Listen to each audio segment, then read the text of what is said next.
Hi friends, once again welcome back to a new section. It's ninth day to learn a vocabulary word. പുതിയ വാക്ക് പഠിക്കാനുള്ള 9ാമത്തെ ദിവസത്തിലോട്ട് എല്ലാവർക്കും സ്വാഗതം. Vibe ഇതായിരുന്നു പുതിയ വാക്ക് എന്ന് വിചാരിക്കുന്നവരുണ്ടായിരിക്കും. ഇതിൻ്റെ മീനിങ് അറിയുന്നവരൊന്ന് കമൻറ്റ് ചെയ്യൂ. അറിയാത്തവർക്ക് ഇതിൻ്റെ മീനിങ്ങും ടൈപ്പും പഠിക്കാം. Okay, so let's begin.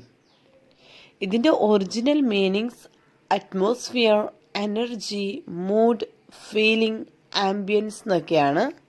പക്ഷേ ഇതിന് 5 ടൈപ്സ് ഉണ്ട്. അതറിയാവോ നിങ്ങൾക്ക്? വൈബ് എന്ന വാക്കിന് 5 ടൈപ്സ് ഉണ്ട്. അതറിയാത്തവരാണെങ്കിൽ ദയവ് ചെയ്ത് സബ്സ്ക്രൈബ് ചെയ്യണം, ലൈക്ക് ചെയ്യാൻ മറക്കരുത് കേട്ടോ. So let start. First one, good vibes. A sunny day at the beach, surrounded by friends and laughter. ഈ ഗുഡ് വൈബ്സ് എന്നൊക്കെ പറയുന്നത് ഇപ്പോൾ ഒരു ഉച്ചതിരിഞ്ഞ് ഒരു നല്ല സണ്ണി ഡേ ആണെന്ന് വിചാരിക്കുക. അന്ന് ബീച്ചിലൊക്കെ പോയി ഫ്രണ്ട്സിൻ്റെ ഒക്കെ കൂടെ പോയി അടിപൊളിയായിട്ട് നമ്മൾ ചിരിച്ച് സന്തോഷമാവില്ലേ, അതൊരു ഗുഡ് വൈബാണ്. നമ്മൾ എങ്ങനെ പറയും ആ ഒരു സിറ്റുവേഷന്? Give me good vibes. ഇനി സെക്കൻഡ് വൺ, ചിൽ വൈബ് ഉണ്ട്. A quiet evening at home, listening to soft music and sipping tea. ഒരു ഉച്ച തിരിഞ്ഞ സമയത്ത് വീട്ടിൽ നമ്മൾ വെറുതെ ഇരിക്കുകയാണ്. അപ്പോൾ ഒരു ചെറിയ സോഫ്റ്റ് മ്യൂസിക്കൊക്കെ വെച്ച് ചുടി ചായയൊക്കെ ഇങ്ങനെ പതുക്കെ കുടിക്കുന്ന ആ ഒരു സിറ്റുവേഷൻ ഉണ്ടല്ലോ, അതാണ് ചിൽ വൈബായിട്ടിരിക്കുന്ന ഒരു സിറ്റുവേഷൻ. നമുക്ക് ഇങ്ങനെയും പറയാം, I love the chill vibe of this cave. പക്ഷെ ഈ ഒരു സിറ്റുവേഷനിൽ നമുക്ക് ഇങ്ങനെയാണ് ഉപയോഗിക്കാൻ പറ്റുക, I love the chill vibe of this evening. Third one, positive vibe. A motivational speech inspiring you to pursue your goals. Positive vibe എങ്ങനെയാണ് കിട്ടുന്നതെന്ന് വെച്ച് കഴിഞ്ഞാൽ, ഇപ്പോൾ ഒരു മോട്ടിവേഷണൽ സ്പീച്ചൊക്കെ കിട്ടുകയാണെങ്കിൽ, കേൾക്കുകയാണെങ്കിൽ, അത് നമ്മൾ ഇൻസ്പയർ ആക്കുകയാണെങ്കിൽ അതിൽ നിന്നും നമുക്ക് പോസിറ്റീവ് വൈബ് കിട്ടും. Practising yoga or meditation gives me positive vibes.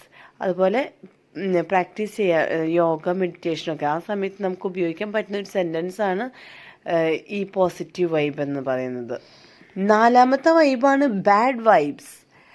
A tense argument with someone leaving you feeling uneasy and anxious. ഇപ്പം നമുക്ക് ബാഡ് വൈബ് ഒക്കെ കിട്ടുകയെന്ന് പറഞ്ഞു കഴിഞ്ഞാൽ ആരെങ്കിലുമൊക്കെ ആയിട്ട് ആർഗ്യൂ ചെയ്യുക, ഭയങ്കര തർക്കമൊക്കെ ഉണ്ടായിരിക്കുന്ന ഒരു സമയമൊക്കെ ഉണ്ടായിരിക്കും, ദേഷ്യമൊക്കെ വരുന്ന ആ സമയമുണ്ടല്ലോ, അതിനെയാണ് നമ്മൾ ബാഡ് വൈബായിട്ട് എടുക്കുന്നത്. അപ്പം നമുക്ക് നെഗറ്റീവ് എനർജിയാണ് ലഭിക്കുക. You are giving me bad vibes. അപ്പോൾ ആ ഒരു സിറ്റുവേഷനിൽ നമുക്ക് അവരോട് പറയാൻ പറ്റും, നിങ്ങൾ എനിക്ക് ബാഡ് വൈബാണ് തരുന്നതെന്ന്. മൂന്നാമത്തെ അല്ല കേട്ടോ, നാലാമത്തെയാണ്, അത് ടൈപ്പിംഗ് എററാണ്. And finally, relaxing vibes. A peaceful forest walk surrounded by nature's calming sound.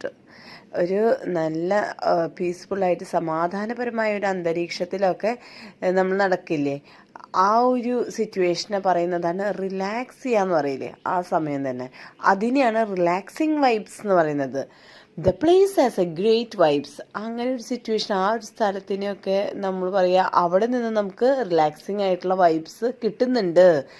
ആ ഒരു സമയത്തിന് നമുക്ക് ഉപയോഗിക്കാൻ പറ്റുന്ന സെൻറ്റൻസ് ആണ് ഇത് കേട്ടോ. The place has A great vibes.